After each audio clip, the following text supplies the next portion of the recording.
ओम शांति 1/6/2024 प्रातः मुरली। ओम शांति। बाप दादा मधुबन। बाबा आज कह रहे हैं, मीठे बच्चे, तुम सब आपस में रूहानी भाई भाई हो। तुम्हारा रूहानी प्यार होना चाहिए। आत्मा का प्यार आत्मा से हो, जिस्म से नहीं। मीठे बच्चे, तुम सब आपस में रूहानी भाई भाई हो। तुम्हारा रूहानी प्यार होना चाहिए। आत्मा का प्यार आत्मा से हो, जिस्म से नहीं। प्रश्न, बाप ने अपने घर की वंडरफुल बात कौन सी सुनाई है? उत्तर, जो भी आत्माएं मेरे घर में आती हैं वो अपने अपने सेक्शन में अपने नंबर पर फिक्स होती है। वो कभी भी हिलती डुलती नहीं। वहाँ पर सभी धर्म की आत्माएं मेरे नज़दीक रहती हैं। वहाँ से नंबरवार अपने अपने समय पर पार्ट बजाने आती है। ये वंडरफुल नॉलेज इसी समय कल्प में एक ही बार तुम्हें मिलती है। दूसरा कोई ये नॉलेज दे नहीं सकता। ओम शांति। बाप बैठ बच्चों को समझाते हैं। बच्चे जानते हैं हम आत्माओं को बाप समझाते हैं और बाप अपने को आत्माओं का बाप समझते हैं। ऐसे कोई समझते नहीं और न कोई कभी समझाते हैं कि अपने को आत्मा समझो। ये बाप ही आत्माओं को बैठ समझाते हैं। इस ज्ञान की प्रारब्ध तुम नई दुनिया में लेने वाले हो, नंबरवार पुरुषार्थ अनुसार। यह भी कोई सभी को याद नहीं रहता कि ये दुनिया बदलने वाली है। बदलाने वाला बाप है। यहाँ तो सम्मुख बैठे हैं। जब घर में जाते हैं तो सारा दिन अपने धंधे आदि में ही लग जाते हैं। बाप की श्रीमत है, बच्चे कहाँ भी रहते तुम मुझे याद करो। जैसे कन्या होती है तो वो जानती नहीं कि हमको कौन पति मिलेगा। चित्र देखती है तो उनकी याद ठहर जाती है। कहाँ भी रहते एक दो को दोनों याद करते हैं। इसको कहा जाता है जिस्मानी प्यार। यह है रूहानी प्यार। रूहानी प्यार किसके साथ? बच्चों का रूहानी बाप के साथ और बच्चों का बच्चों के साथ। तुम बच्चों का आपस में भी बहुत प्यार होना चाहिए, यानी आत्माओं का आत्माओं के साथ भी प्यार चाहिए। यह शिक्षा भी अभी तुम बच्चों को मिलती है। दुनिया के मनुष्यों को कुछ भी पता नहीं। तुम सब भाई भाई हो तो आपस में ज़रूर प्यार होना चाहिए, क्योंकि एक बाप के बच्चे हो ना।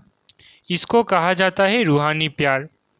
ड्रामा प्लान अनुसार सिर्फ पुरुषोत्तम संगम युग पर ही रूहानी बाप आकर रूहानी बच्चों को सम्मुख समझाते हैं और बच्चे जानते हैं कि बाप यहाँ आए हुए हैं। हम बच्चों को गुल पवित्र पतित से पावन बनाकर साथ ले जाएंगे। ऐसे नहीं कि कोई हाथ से पकड़ कर ले जाते हैं। सभी आत्माएं ऐसे उड़ेंगी जैसे टिड्डियों का झुंड जाता है। उन्हों का भी कोई गाइड होता है। गाइड के साथ और भी गाइड्स होते हैं जो फ्रंट में रहते हैं। सारा झुंड जब इकट्ठा जाता है तो बहुत आवाज़ होती है। सूर्य की रोशनी को भी ढक देते हैं। इतना बड़ा झुंड होता है। तुम आत्माओं को तो कितना बड़ा अनगिनत झुंड है, कभी गिनती नहीं कर सकते।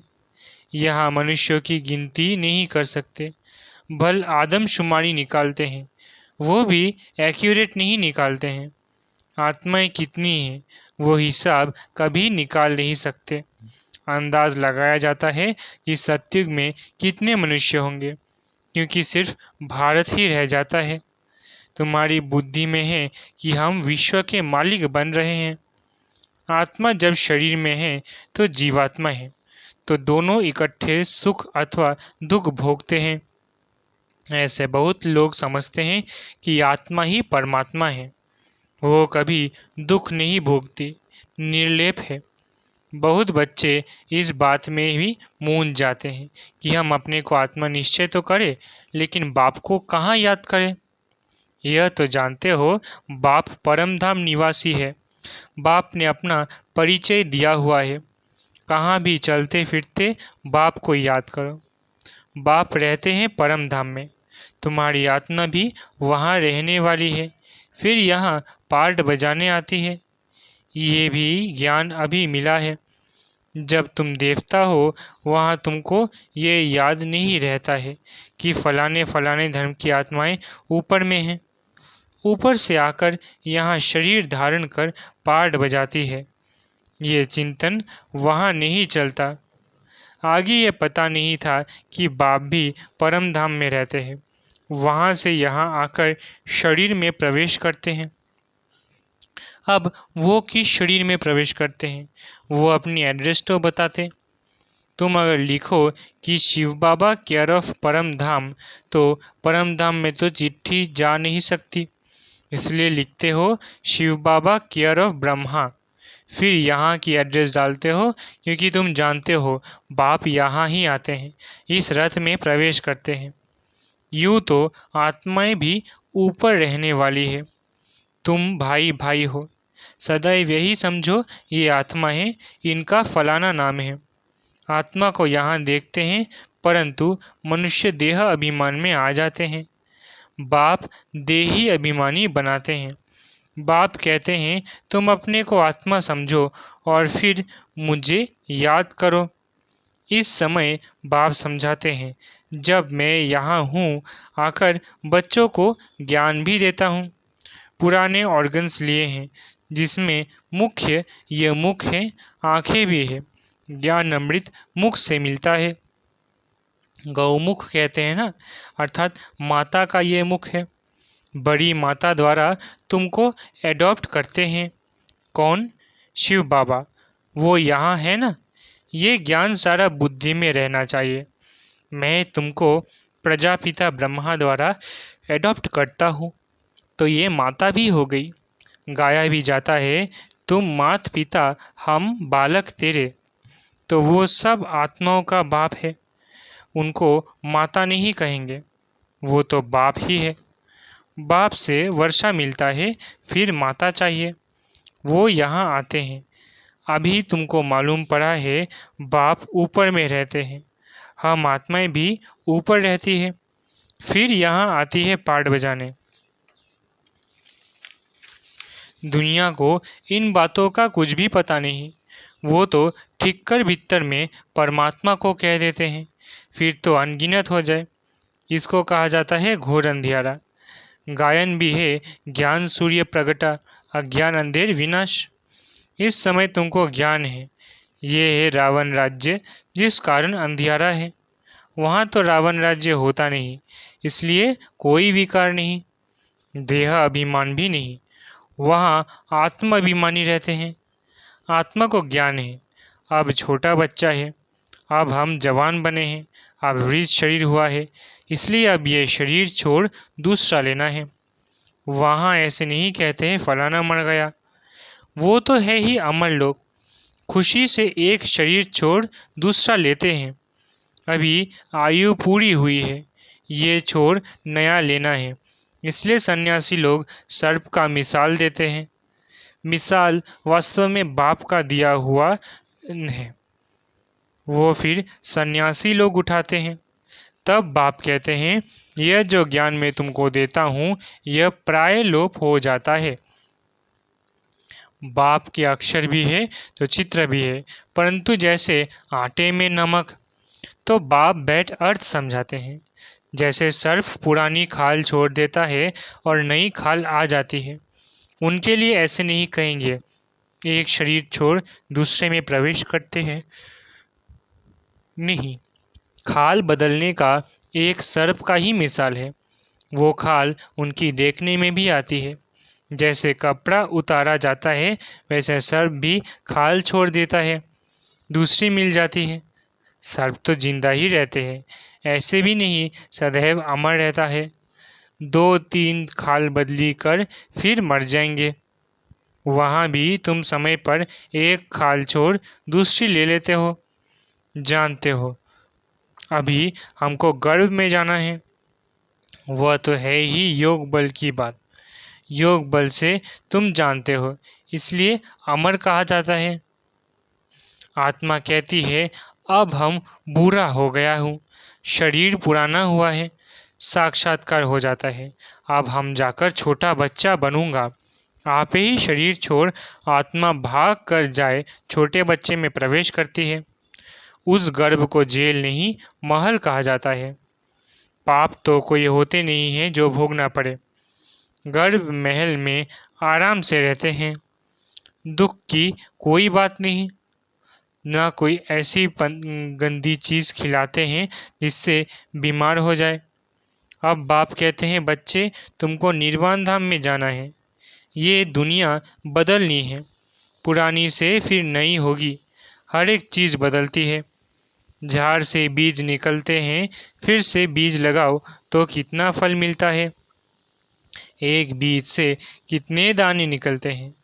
सत्युग में एक ही बच्चा पैदा होता है योग बल से।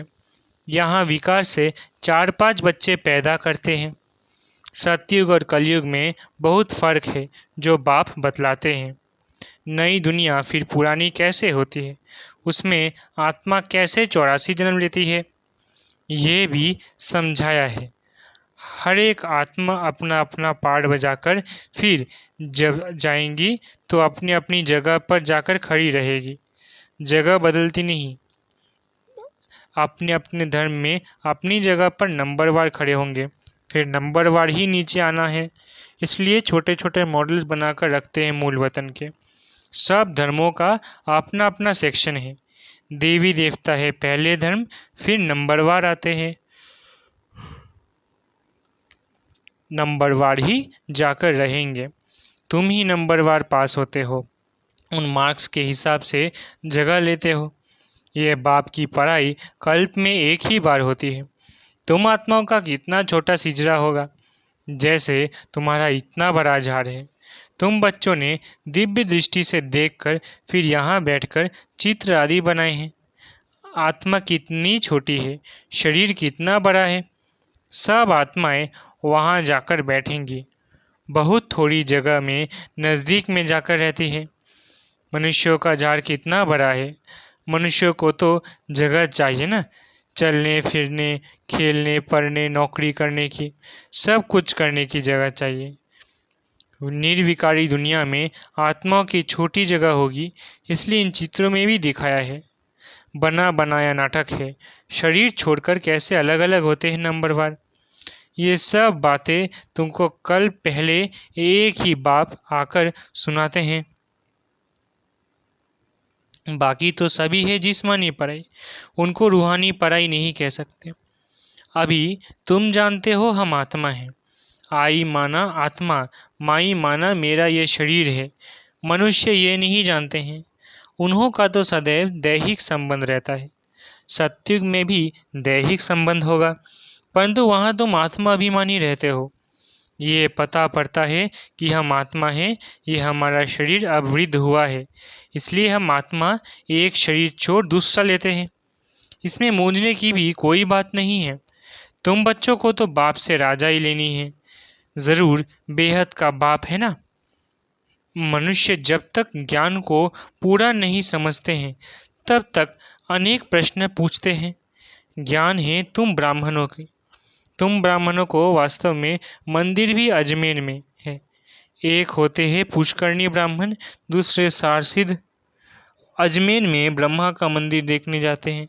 ब्रह्मा बैठा है, दाढ़ी आदि दी हुई है, उनको मनुष्य के रूप में दिखाया है। तुम ब्राह्मण भी मनुष्य के रूप में हो। ब्राह्मणों को देवता नहीं कहा जाता है। सच्चे सच्चे ब्राह्मण तुम हो, ब्रह्मा की औलाद।